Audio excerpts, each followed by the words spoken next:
Alrighty, we're speaking with Mark Farner once again. Thank you for spending a little bit of your day with us. I'm sure you got a busy schedule out there, and I gotta tell you, I love all those guitars and everything you got in the background right there. Yeah, thank you. This is where we get it done. This is our rehearsal facility, and I put out all the axes just to give it a little ambiance. Oh, and I like it. I like it because I've done some interviews where people are like I did one recently where somebody was in a restaurant, and half the time you could see the waiters and waitresses in the background, and I could barely hear the person I was talking to. So I appreciate that, and it looks really cool. Thank you, Larry. I appreciate it, brother. So, you got the new song off the new album. I believe it's your third release off this album, Yes. Closer to My Home. And the new song is called Anymore. Anymore. Yeah, man. So I've been listening to it, spending a lot of time with it. And, as with anything with music, you can get different messages out of it depending on your viewpoint or how you're feeling at a given moment. Sure. Um, and I watched your lyric video and such. And so this seems to be coming, it almost feels like a very personal statement about where you may be in life right now. Absolutely, brother. I think because of where the world is at, that God has me in a place in this space where I'm genuine when I sing about this, about the old band. You know, in the beginning, it was me and my band. Sad to say that we don't play together anymore. And I close my eyes, of course, when I'm doing the take on this in the studio. And Slaughter, man, and he said, "Man, you really mean it." And I said, "I do mean it. I do mean it because the thing is, this song is all about forgiveness, Larry. And forgiveness, what is forgiveness? You can define forgiveness with one word, love, and you can define love with one word, forgiveness. See, they cross collateralize, and that's what this life is all about, getting to the point where you know what this is. You know that you are the captain of your ship and you know how to forgive, because when you learn how to forgive, man, you're taking baggage and you're throwing it overboard. That ship is becoming lighter and lighter, and it's flying faster and faster across the ocean as you're dumping the BS that somebody dumped on you. You don't need it. And you are the only one, brother, who can set yourself free from this. And it's a debt consciousness that this song is addressing, not directly saying it, but it's what, in the beginning part, I mean, uh, men, I listen to the words of men, but I won't listen to them anymore. This is like every kid I can think of feels the same way. My sons feel the same way. I got five sons. They feel the same way about life, that there are some things that we adopted that we just wish we wouldn't have, but there's an element about the human being that is kind of a snafu, and it is human pride. Once you buy into something, whether you were right or wrong, you will defend it just because you bought into it. And Hmm. it's pride. It is pride. It's the ego holding up that pride thing. But love helps you deal with that. Love helps you get past it, brother. And this song, I hope, because it's this song. I remember we talked about 432, the frequency that I record in. I've been here for 20 years, probably, in 432, which was the old United States. It was our standard up until 1953, when Rockefeller changed it to 440, where most of the world is at now. And why would he put this? Why would he put us off frequency to the natural 432, the solfeggio scale? That 432, man. A lot of people that know that I recorded this in 432 are going, man, there's something about this. And I'm telling them, it's the 432. It's a natural, no matter how loud you turn it, man, it could be 63 decibels or it could be 93 decibels. It's still comfortable. It's not beating you up, It don't have boxing gloves on. It's got fingers that reaches into your heart. How did you discover it?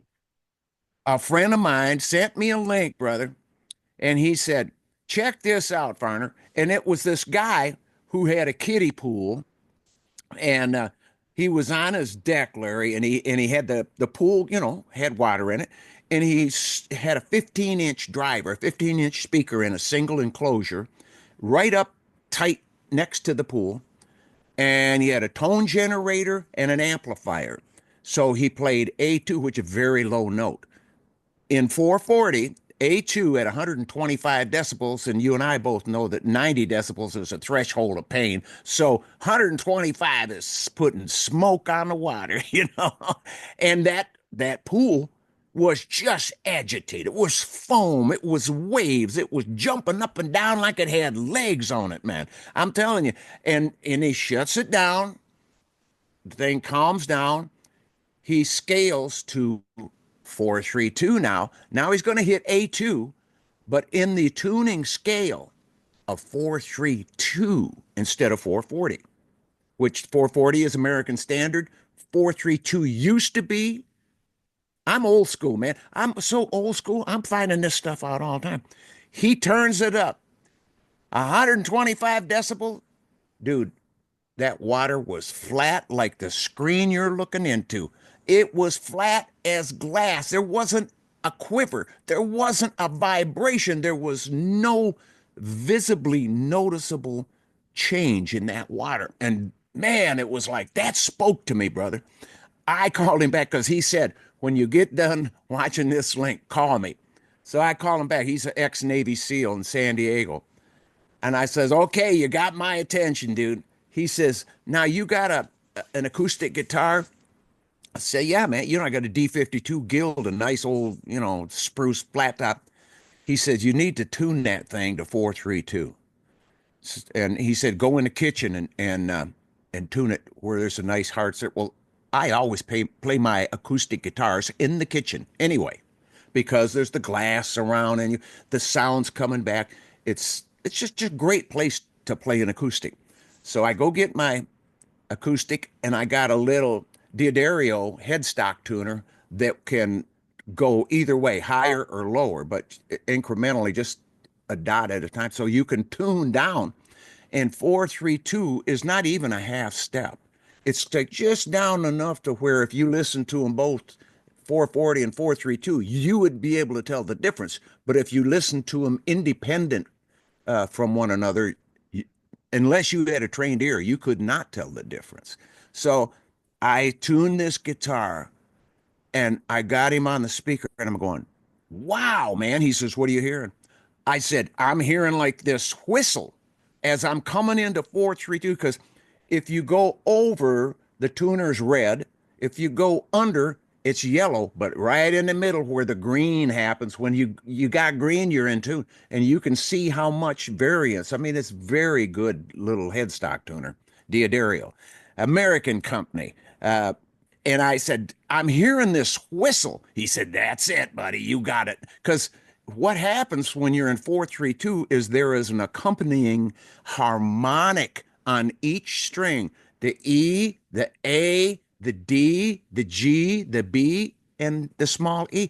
There's this little, it comes right with it. And I'm going, wow, that's great. That's crazy. And I start playing, and brother, it sounds like, it's not louder, Larry. It's just more. It's just like, wow, this thing is almost like playing a 12 string with that little whistle in there.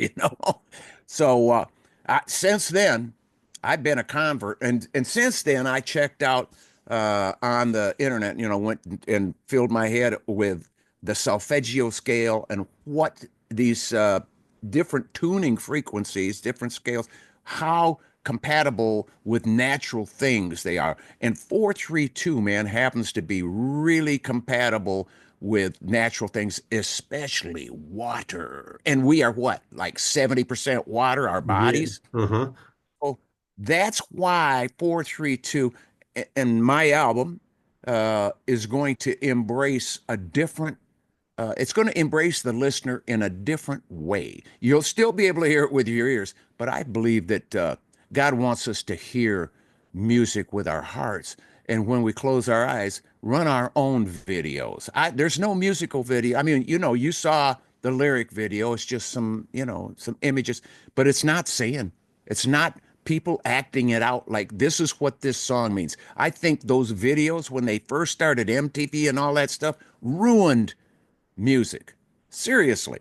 Because I did a interview with a guy from NEW in New York City, and he told me, he said, we asked 100 people to write the definition of the song Bridge Over Troubled Water by Simon and Garfunkel. And he said, Farner, man, we got 100 diversely different. Not any two even close, dude. He says, talk about an eye opener. And I said, yeah, man.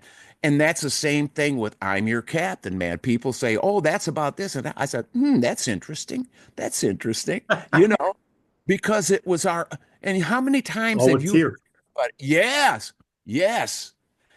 How many times have you heard people say, I read the book and I went and watched that movie, but the book was 100 times better than that movie Hmm. because our own imagination, God given, thank you, Lord, for giving us that and giving us a way to stay in touch with love.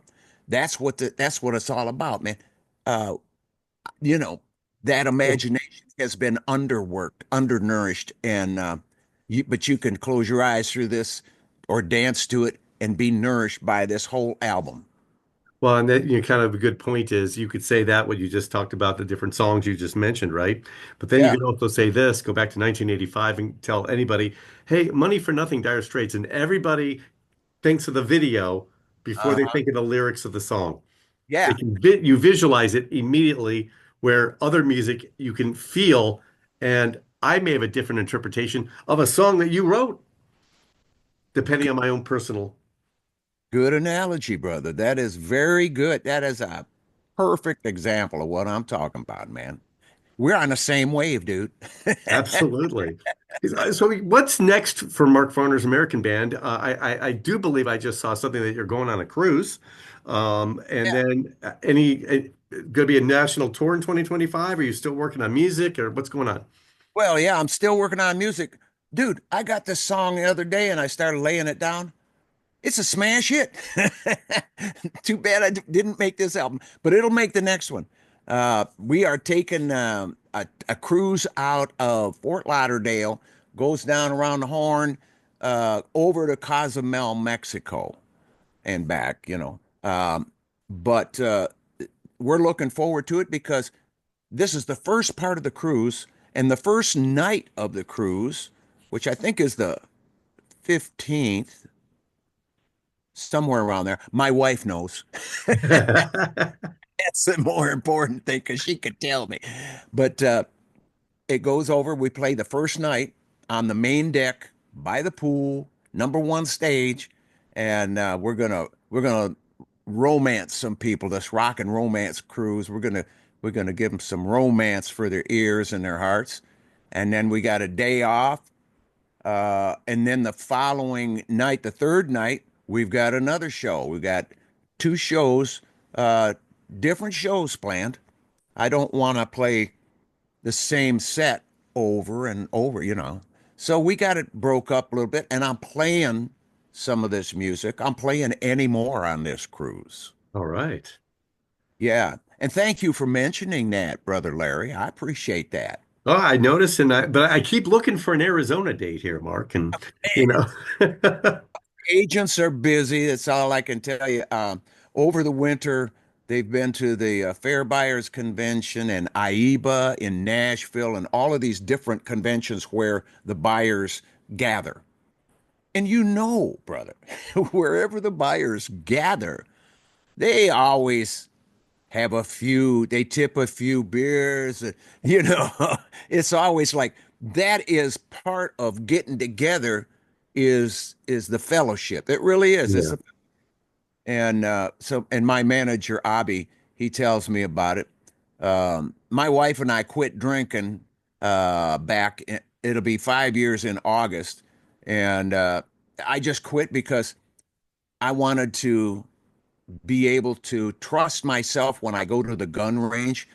I told my sons, I said, we never drink before we shoot Oh yeah. because it impairs our judgment.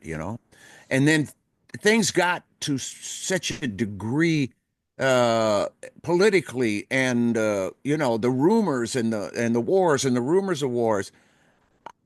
I don't want my judgment impaired. If the poo poo hits the fan, get it?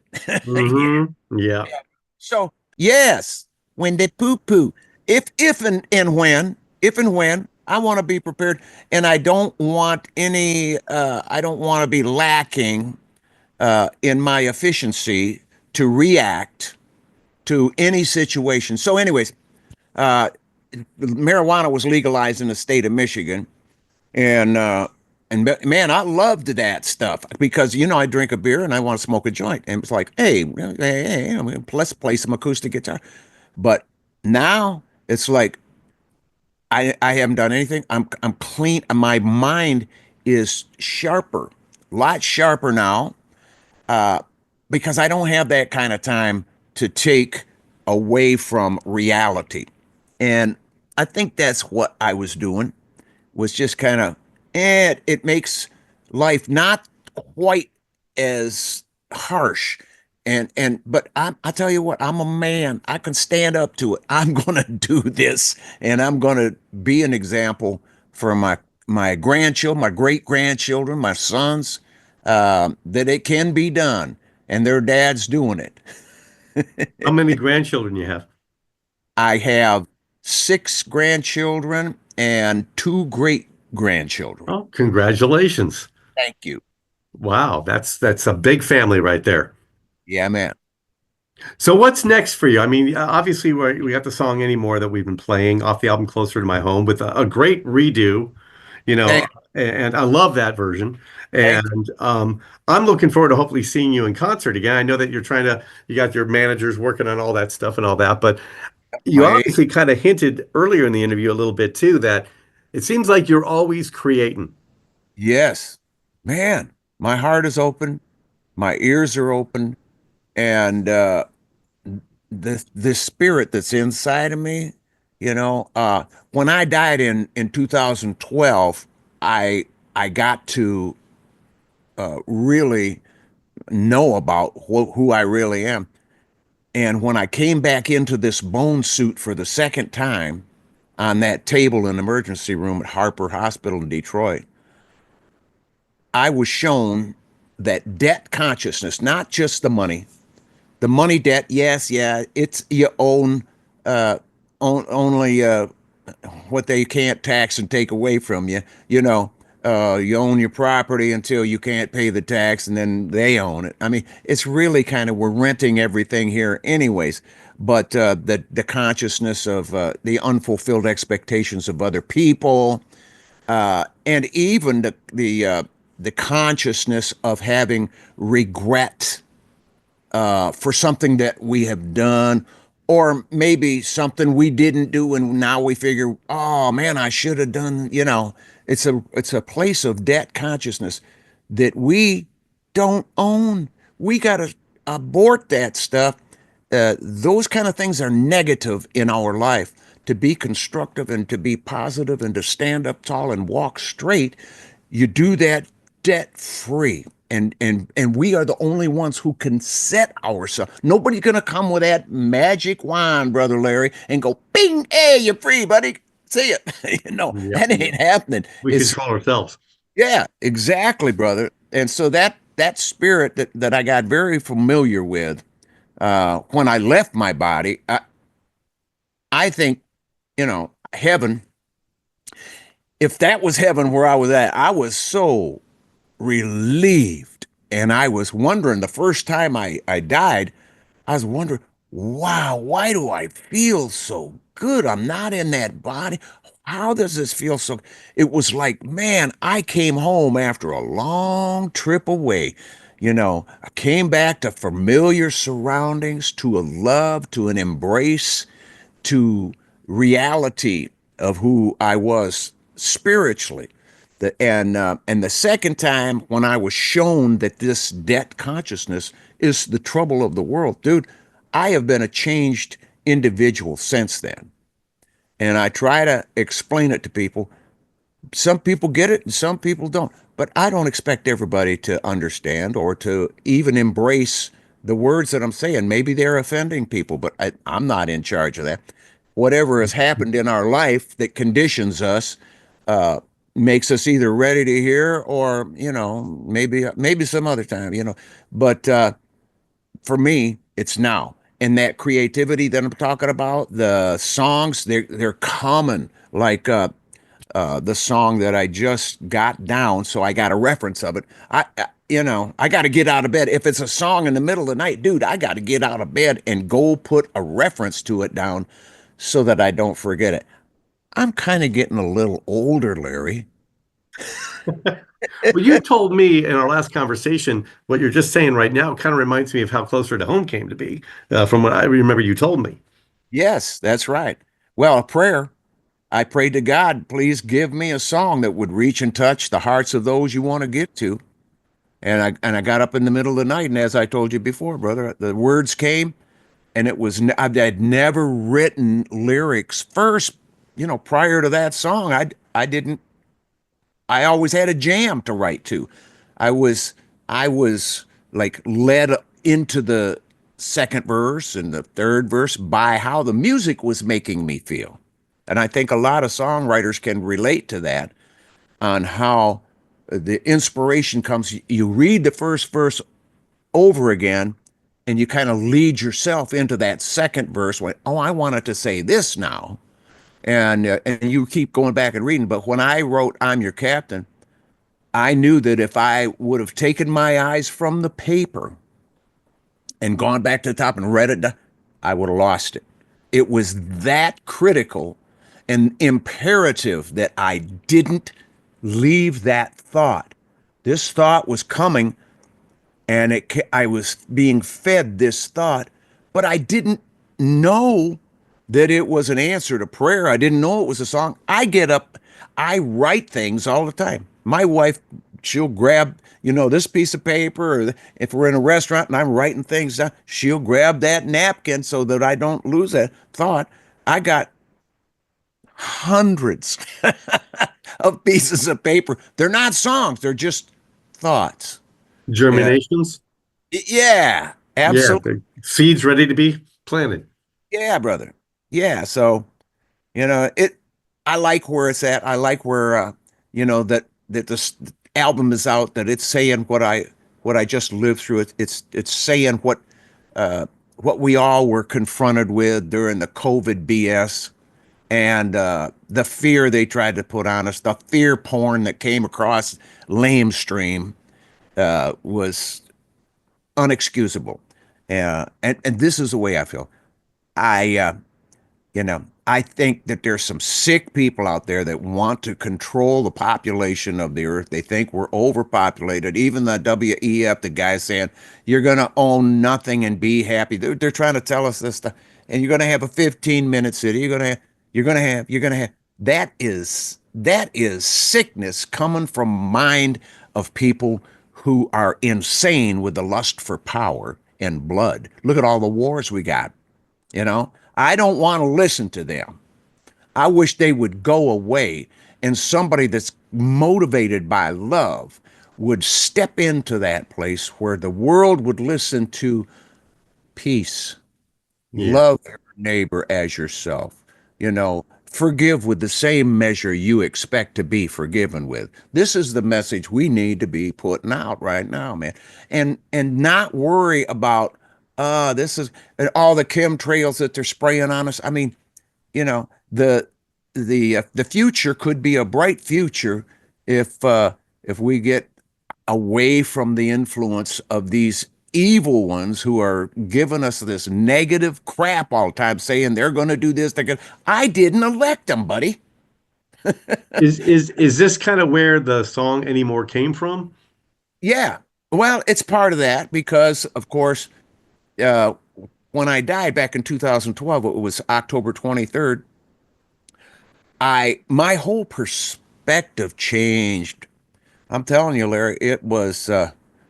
And when I tell you, I kind of get flashes of being out of my body Oh, wow. in that in that place of being, in that tense of being. You know all things. It's revealed to you. You know all things. I even had the reason, the purpose for these earth years, why we were put here. I knew that. I didn't bring it back with me though.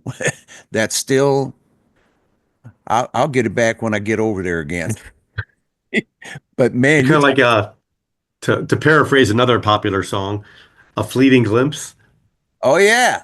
Yeah, buddy. Absolutely. Yeah, very good comparison. Yeah. That's what I'm talking about. So I'm taking it after talking to you today, talking to you a few months ago, that you and Mark Slaughter had become pretty good compadres here and creative compadres. Absolutely, man. We're two peas in a pod. He's got the same Jesus I got. We're a couple of cussing Christians. We are imperfect in every way.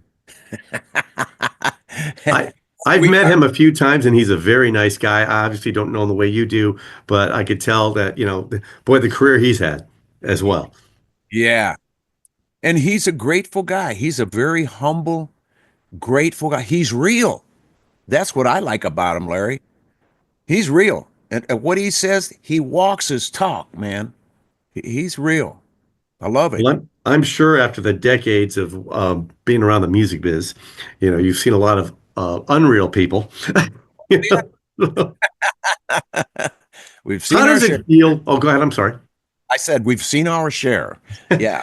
How does it feel when you play in concert and you look out and you see people of all ages and you play one of your old songs and you look out and you see somebody that wasn't even alive when they came out, but they're mouthing the words, singing along with you, like, and you wrote this in your house at 4 in the morning or Right. something like that, and yeah, at that point you have no idea if it's gonna make it or break it. How Sure. does it feel all these years later to see that and know that you created something that means something so much to so many different people?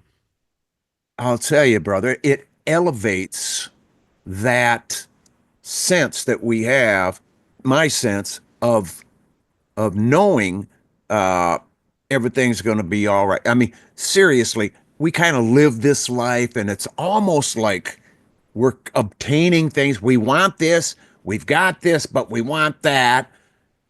We're collecting things. We're like we're going to live forever. It's seriously, death is not really considered, but it is the ultimate for every living human being, every person viewing this, listening to our voices, listening to two brothers here talking about life. We all exit the bone suit. We all do that.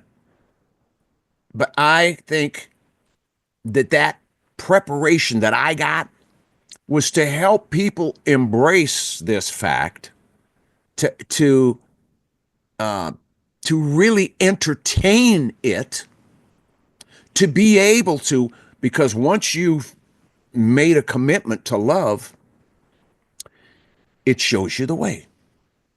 And to get to get peaceful about, you know, life. People like is just stress is a big killer. There's a lot of people that got different ailments and physical ailments and all this, and their mother, their grandmother, and people's got cancer. This is that. In my family, it's just I can just only think of everybody else and have that love that's generated for those who are, you know, we're losing somebody, but heaven is gaining because all we take when we leave this place is all we take is the love. It is Hmm. that love. And really that's the only thing that's on the other side. That's why it felt so good, brother. I'm telling you, it's wow. Is it ever worth the years we put in here on this planet to obtain the crown, man? That because this energy isn't going to die. It's going to live eternally. Uh, and that, you know, that'll come out in songs. That will, people that embrace it, that find a way through a song, that find a leading, like what you were talking about, brother. Uh, there's seeds that get planted, you know, uh, and the music has been a big inspiration. It's been an influence in my life to plant those seeds and to have the hope. It just gives me hope. I got so much hope for people uh, to get back to reality, to get away from AI. Because AI, what is AI? It's remember what that A stands for. Artificial. Yeah. So it can only use what somebody else has already thought of. It cannot create. Uh, it can use scenarios and put something pretty together for you, or something can change it, but it's not going to change the creation. God is the creator. Love It is the doesn't have the soul. word. Word. Yep. Yeah, brother. Well, Mark, I appreciate you taking time out of your busy schedule. I appreciate that. I love talking to you, man. We're making a habit of it, and I like it. Yeah, man. Um, Looking forward to hopefully seeing you here in Arizona one of these days, or at least close, so I can come up and see you perform live. I think the last time I saw you here was when you played the Pima County Fair when I met you. Yeah. Yeah. That was great. That was a great show. I think it was your birthday, and they brought that cake out. They had taken the Yes. stuff off of it, and you're looking at it. I'm like, sorry about this, man. It wasn't me. And where's the frosting, man? Okay, but that was a great show, and appreciate it. Where can people go to find out more information about Mark Farner? MarkFarner.com and Mark Farner's American Band on Facebook and all the rest of the places, Instagram and it's Mark Farner's American Band for this new release. It's a red vinyl album. I appreciate people that are vinyl heads, or some people call them the audio something freaks or whatever. The audio files. Audiophile, that's it. And Yep. it started with an F. But I've had a lot of feedback, and the audiophiles love the red vinyl album. The CD has the track that didn't make it to the album that was written by Jim Peterick and myself, Friends Forever. So get them both at markfarner.com. Everything in my store is made in the USA. I have never put my name or logo on foreign material. Always USA. I am USA all the way. I'm trying to lead by example, brother. And everything you have on the website too. Do you have t-shirts and hats and stuff like that as well? All made in the USA, brother. All right. Well, Mark, thank you so much. Oh, go ahead. I think I cut you off by accident. No, I said coffee mugs and everything. That's good. All You're right. Well, Harry Mack. I appreciate you, brother. no problem. Love the new song. We've been spinning it, and thank you for the shout out on your Facebook the night we played it. I appreciate that. Yeah, brother. And again, Mark Farner's new single, Anymore, off the new album, Closer to My Home, the third single off the album. And I presume there'll be some more off it. It's a great record. Pick it up, markfarner.com, and everywhere else he just said as well. And Mark, hold on. We're going to get some more details from you, but thank you again for hanging out with me today. My pleasure, brother. Anytime.